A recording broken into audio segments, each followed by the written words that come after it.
नमस्कार दोस्तों। तो ये वीडियो आप लोगों के लिए बनाया जा रहा है जो यूपीएससी का सिलेबस होता है। तो हमने एक वीडियो में बात कर लिया था पार्ट 1 में कि आप लोगों को 3 यूनिट तक बताया था कि आप लोगों को क्या पढ़ना है इसमें।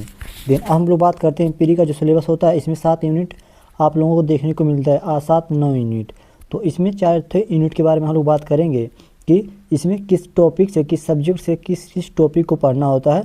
और मैं आपको बिल्कुल आसान भाषा में एग्जाम्पल के साथ समझा रहा हूं, तो इसलिए चैनल को सब्सक्राइब कर दीजिए और अगला वीडियो पाने के लिए। तो इसी प्रकार हम लोग सारे सिलेबस के ऊपर बात करेंगे। तो सबसे पहले यूनिट 4 के बारे में बात करते हैं। भारतीय राज व्यवस्था और शासन या पॉलिटी से आप लोगों को देखने को मिला चौथा जो यूनिट होता है सिलेबस का प्री का, इसमें आप लोगों को पॉलिटिकल साइंस से पढ़ना होता है। तो इसमें आप लोगों को यह यूनिट किस सब्जेक्ट से जुड़ा होता है, जो भारतीय राज व्यवस्था और शासन है वह किस यूनिट से जुड़ा है। तो इसी के बारे में अब हम बात करते हैं। तो सबसे पहले देख लीजिए अब यहाँ पर अब अगला है इसमें कौन कौन से टॉपिक से पढ़ना होगा सब्जेक्ट जो होता है। तो सबसे पहले इसमें पॉलिटी से आप लोगों को पढ़ना है। देन इसमें पॉलिटी के अंदर आप लोगों को क्या क्या पढ़ना है इसके ऊपर बात करते हैं हम। ऐसा आपको पूरे यूट्यूब पर वीडियो नहीं मिलता होगा कोई। तो संविधान कॉन्स्टिट्यूशन, तो इसके टॉपिक क्या होते हैं, संविधान के बारे में सबसे पहले आप लोगों को पढ़ना होता है। देन अब बात करते हैं हम लोग इसमें कि इसमें देखो क्या क्या पढ़ने को मिलता है आप लोगों को। संविधान के बारे में क्या क्या पढ़ना होता है, कॉन्स्टिट्यूशन मेकिंग मतलब संविधान कैसे बना, इसका प्रीएम्बल मतलब प्रस्तावना क्या है, फंडामेंटल राइट्स क्या है, मौलिक अधिकार क्या है, और फंडामेंटल ड्यूटीज़ मतलब मौलिक कर्तव्य क्या है। इन सभी के बारे में आप लोगों को पढ़ना होगा। तो आप लोग बिल्कुल टेंशन मत लीजिएगा, मैं आप लोगों को सभी चीज़ें पढ़ाऊँगा। तो इसलिए चैनल को सब्सक्राइब। अब देख लीजिए अगला पॉइंट इसमें से है दूसरा पॉइंट, सरकार की संरचना मतलब आप लोगों को राष्ट्रपति के बारे में देखना होगा, प्राइम मिनिस्टर के बारे में देखना होगा, पार्लियामेंट के बारे में आप लोगों को पढ़ना होगा, न्यायपालिका के बारे में पढ़ना होगा। इन सभी के बारे में आप लोगों को सरकार की संरचना मतलब सरकार काम कैसे करती है इसके ऊपर आप लोगों को बहुत देखना होगा। सुप्रीम कोर्ट क्या होता है, इन सभी के ऊपर बात करने के बाद आप लोगों को अच्छे से समझ में आ जाना चाहिए। देन अब बात करते हैं अगले पॉइंट पे क्या पढ़ना होगा। तीसरा पॉलिटी में तीसरा पॉइंट में आप लोगों को स्थानीय शासन मतलब लोकल गवर्नमेंट में क्या पढ़ना होता, जैसे पंचायती राज्य क्या है, म्यूनसिपैलिटीज क्या है, ठीक, म्यूनसिपालिटी क्या है और पंचायती क्या है, इन सभी के बारे में आप लोगों को पढ़ना होगा। पंचायती राज आप लोग NCERT 6 के देखने को मिल जाता है, इसमें बहुत अच्छे तरीके से समझाया गया है।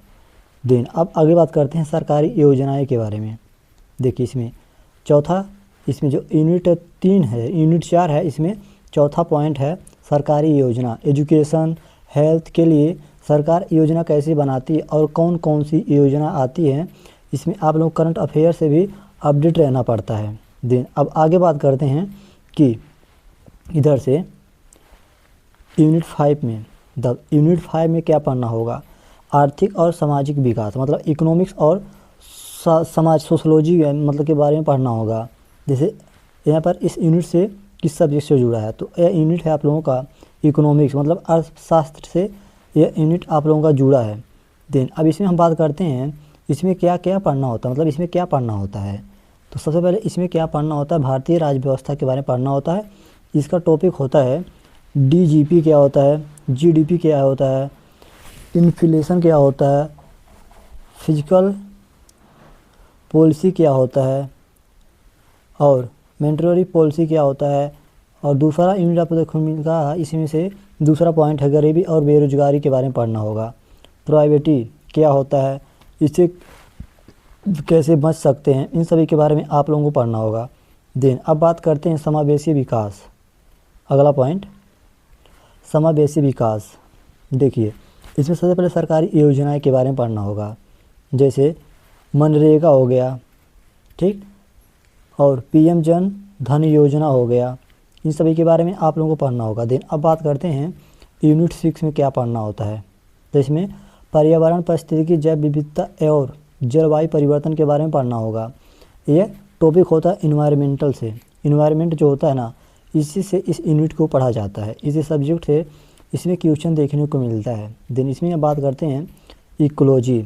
इकोलॉजी में कौन कौन से पॉइंट आप लोगों को पढ़ने होंगे, जो टॉपिक वहाँ पर दिया है यहाँ पर देख लीजिए। यहाँ पर आप लोगों को पढ़ना होगा, यहाँ पर बायोडाइवर्सिटी के बारे में पढ़ना होगा, जैव विविधता, बायोवर्सिटी।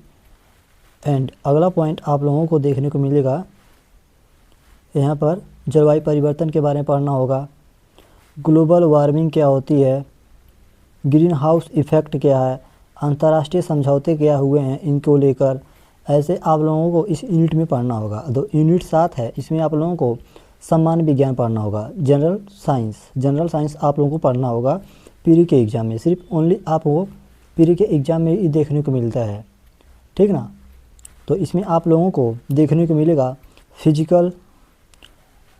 फिजिकल में आप लोगों को मोशन, लाइट, केमिस्ट्री का पॉइंट है। आप लोगों को साइंस में जो भी पार्ट होता है ना, आप लोगों को बायोलॉजी, इन सभी के ऊपर आप लोगों को पढ़ना होता है। देन आशा है आपको वीडियो पसंद आया होगा। अगला वीडियो आएगा CSAT के ऊपर। CSAT में क्या क्या पढ़ना होता है, UPSC का सिलेबस CSAT के ऊपर वीडियो आएगा, इसलिए अभी चैनल को सब्सक्राइब करके साथ में बेल आइकन को जरूर दबा दीजिएगा ताकि आपको ऐसे इंपॉर्टेंट वीडियो मिलती रहे UPSC सिलेबस से रिलेटेड। तो चलिए मिलते हैं अगली वीडियो, तब तक के लिए नमस्कार।